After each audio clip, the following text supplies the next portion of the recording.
Chapter 20 of Persuasion, by Jane Austen. Sir Walter, his two daughters, and Mrs. Clay were the earliest of all their party at the rooms in the evening, and, as Lady Dalrymple must be waited for, they took their station by one of the fires in the octagon-room. But hardly were they so settled, when the door opened again, and Captain Wentworth walked in alone. Anne was nearest to him, and making yet a little advance, she instantly spoke. He was preparing only to bow and pass on, but her gentle "How do you do?" brought him out of the straight line to stand near her and make inquiries in return, in spite of the formidable father and sister in the background.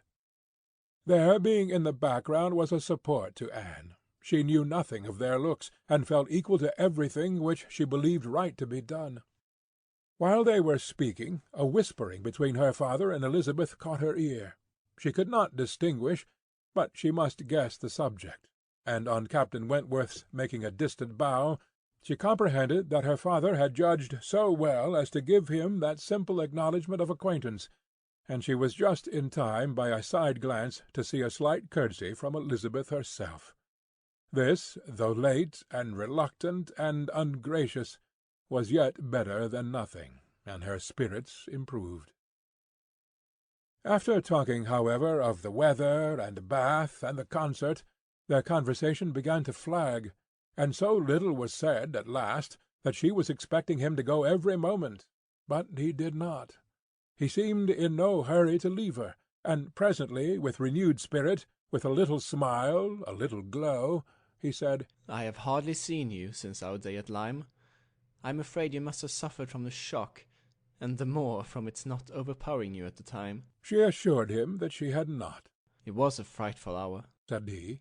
"a frightful day." And he passed his hand across his eyes, as if the remembrance were still too painful, but in the moment, half smiling again, added, "The day has produced some effects, however, has had some consequences which must be considered as the very reverse of frightful. When you had the presence of mind to suggest that Benwick would be the properest person to fetch a surgeon, you could have little idea of his being eventually one of those most concerned in her recovery." "Certainly I could have none. But it appears I should hope it would be a very happy match. There are on both sides good principles and good temper." "Yes," said he, looking not exactly forward, "but there, I think, ends the resemblance. With all my soul I wish them happy, and rejoice over every circumstance in favour of it. They have no difficulties to contend with at home, no opposition, no caprice, no delays. The Musgroves are behaving like themselves, most honourably and kindly, only anxious with true parental hearts to promote their daughter's comfort. All this is much, very much in favour of their happiness, more than, perhaps—" He stopped. A sudden recollection seemed to occur, and to give him some taste of that emotion which was reddening Anne's cheeks and fixing her eyes on the ground. After clearing his throat, however, he proceeded thus. "I confess that I do think there is a disparity, too great a disparity, and in a point no less essential than mind. I regard Louisa Musgrove as a very amiable, sweet-tempered girl, and not deficient in understanding. But Benwick is something more. He is a clever man, a reading man, and I confess that I do consider his attaching himself to her with some surprise. Had it been the effect of gratitude, had he learned to love her because he believed her to be preferring him, it would have been another thing, but I have no reason to suppose it so. It seems, on the contrary, to have been a perfectly spontaneous, untaught feeling on his side, and this surprises me. A man like him, in his situation, with the heart pierced, wounded, almost broken. Fanny Harvard was a very superior creature, and his attachment to her was indeed attachment. A man does not recover from such a devotion of the heart to such a woman. He ought not. He does not."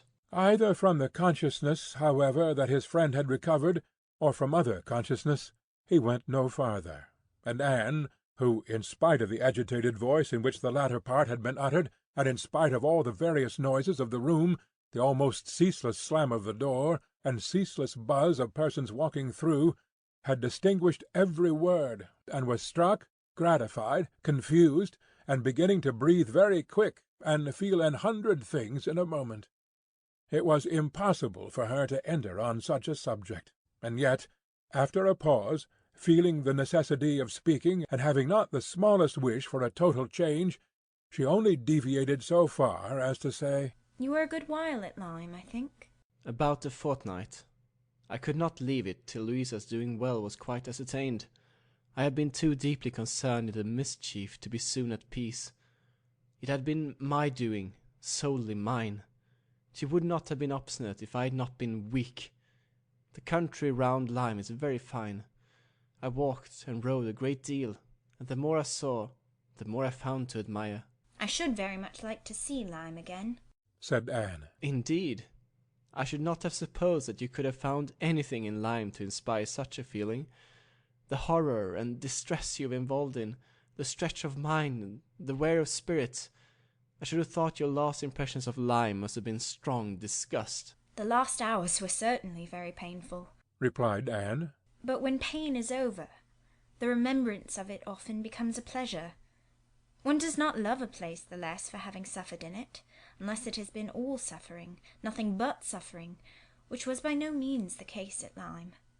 We were only in anxiety and distress during the last 2 hours, and previously there had been a great deal of enjoyment, so much novelty and beauty.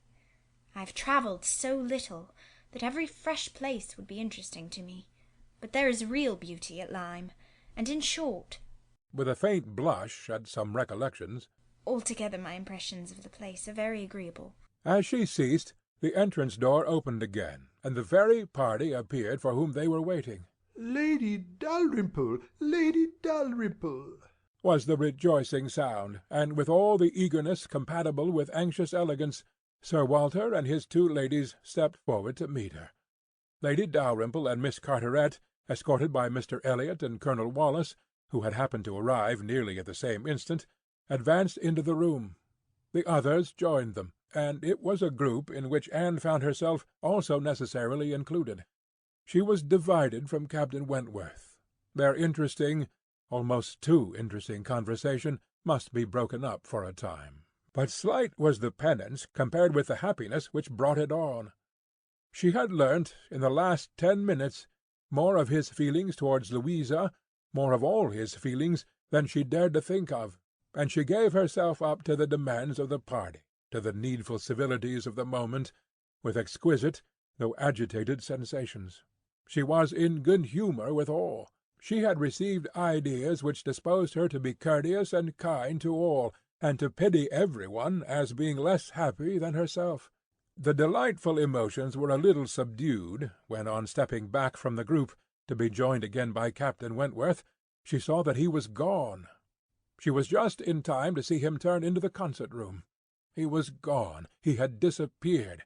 She felt a moment's regret. But they should meet again. He would look for her. He would find her out before the evening were over. And at present, perhaps, it was as well to be asunder. She was in need of a little interval for recollection.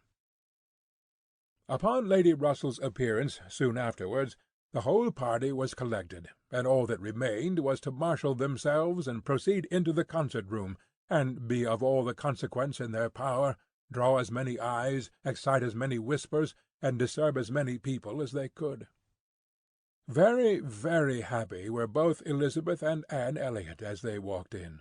Elizabeth arm in arm with Miss Carteret, and looking on the broad back of the Dowager Viscountess Dalrymple before her, had nothing to wish for which did not seem within her reach, and Anne—but it would be an insult to the nature of Anne's felicity to draw any comparison between it and her sister's, the origin of one all selfish vanity, of the other all generous attachment. Anne saw nothing, thought nothing of the brilliancy of the room. Her happiness was from within. Her eyes were bright and her cheeks glowed, but she knew nothing about it. She was thinking only of the last half-hour, and as they passed to their seats her mind took a hasty range over it. His choice of subjects, his expressions, and still more his manner and look, had been such as she could see in only one light.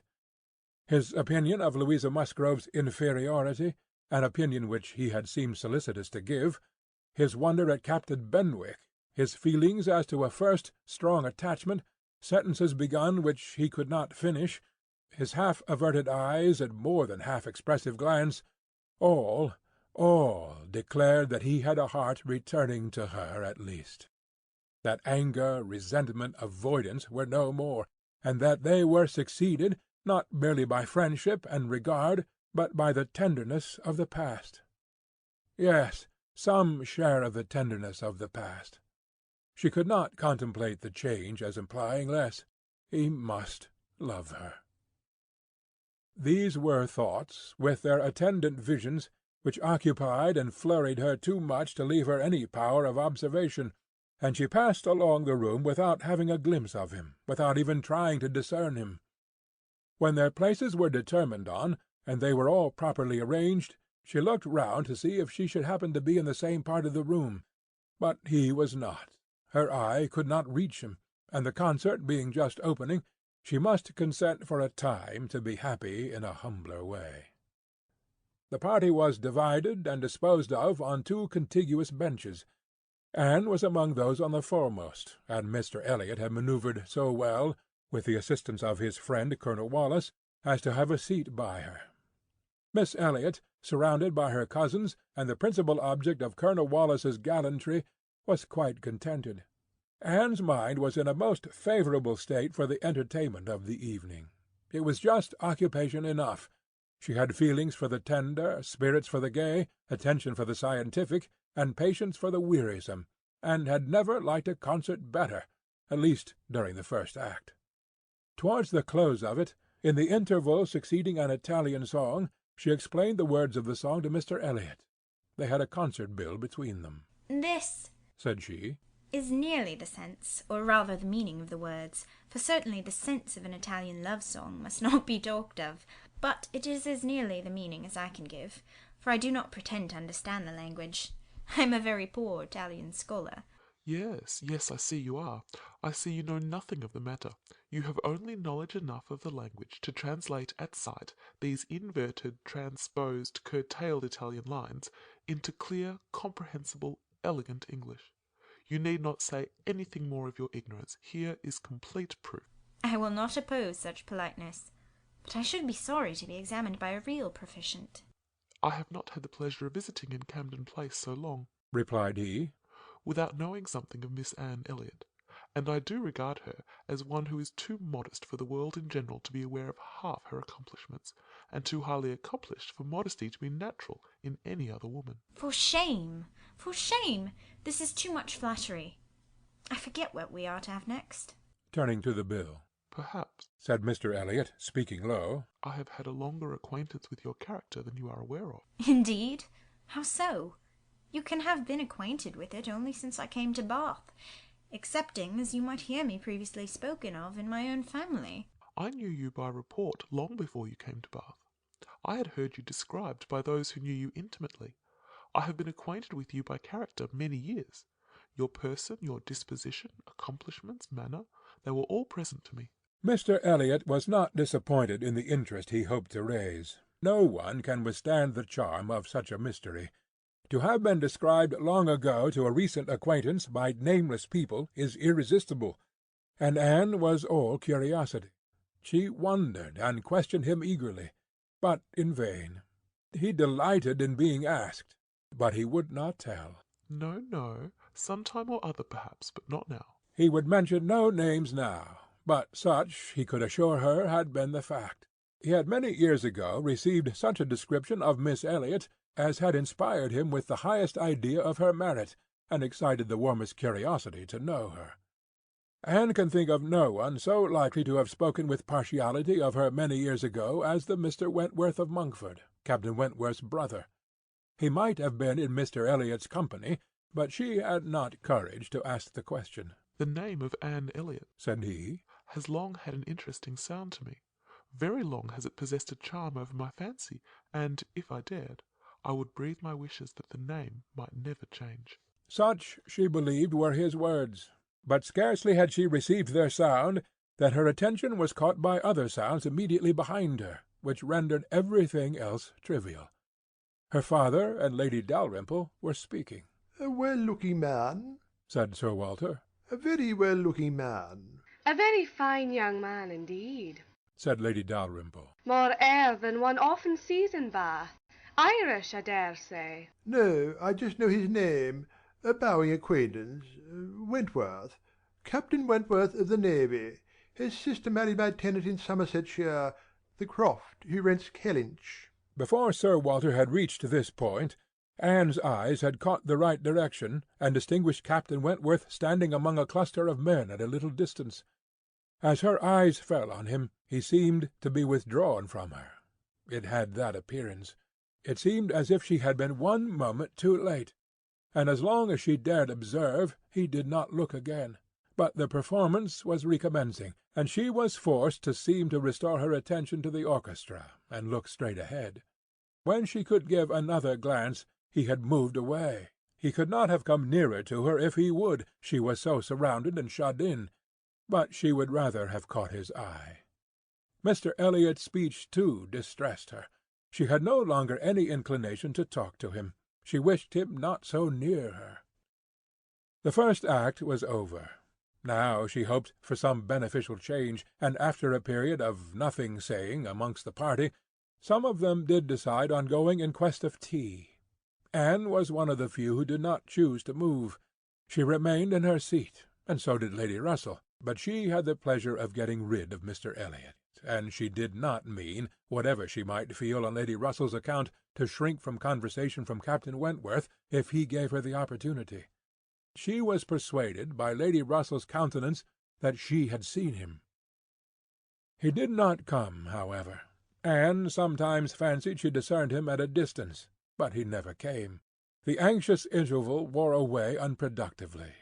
The others returned. The room filled again. Benches were reclaimed and repossessed, and another hour of pleasure or of penance was to be sat out. Another hour of music was to give delight or the gapes, as real or affected taste for it prevailed. To Anne it chiefly wore the prospect of an hour of agitation. She could not quit that room in peace without seeing Captain Wentworth once more, without the interchange of one friendly look. In resettling themselves there were now many changes, the result of which was favourable for her. Colonel Wallis declined sitting down again, and Mr. Elliot was invited by Elizabeth and Miss Carteret, in a manner not to be refused, to sit between them, and by some other removals, and a little scheming of her own, Anne was enabled to place herself much nearer the end of the bench than she had been before, much more within reach of a passer-by. She could not do so without comparing herself to Miss Larolles, the inimitable Miss Larolles. But still she did it, and not with much happier effect, though by what seemed prosperity in the shape of an early abdication in her next neighbours she found herself at the very end of the bench before the concert closed. Such was her situation, with a vacant space at hand, when Captain Wentworth was again in sight. She saw him not far off. He saw her too, yet he looked grave and seemed irresolute, and only by very slow degrees came at last near enough to speak to her. She felt that something must be the matter. The change was indubitable. The difference between his present air and what it had been in the octagon room was strikingly great. Why was it? She thought of her father, of Lady Russell. Could there have been any unpleasant glances? He began by speaking of the concert gravely, more like the Captain Wentworth of Uppercross, owned himself disappointed, had expected singing, and, in short, must confess that he should not be sorry when it was over.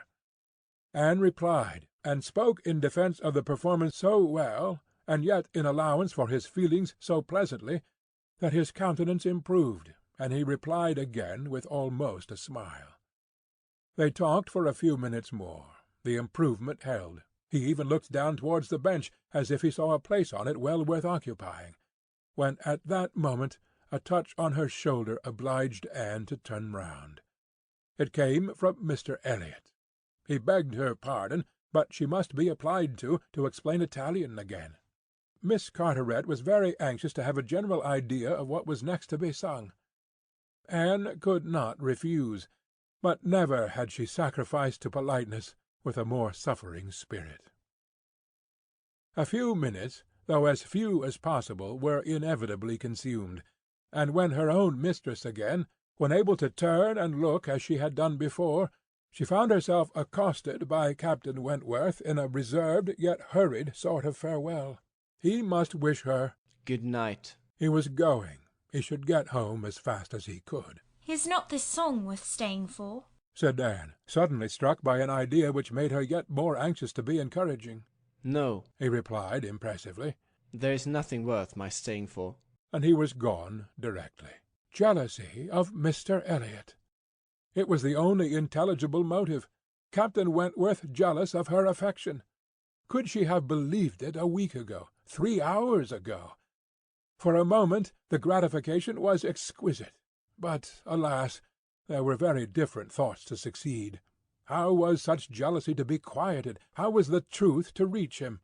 How, in all the peculiar disadvantages of their respective situations, would he ever learn of her real sentiments?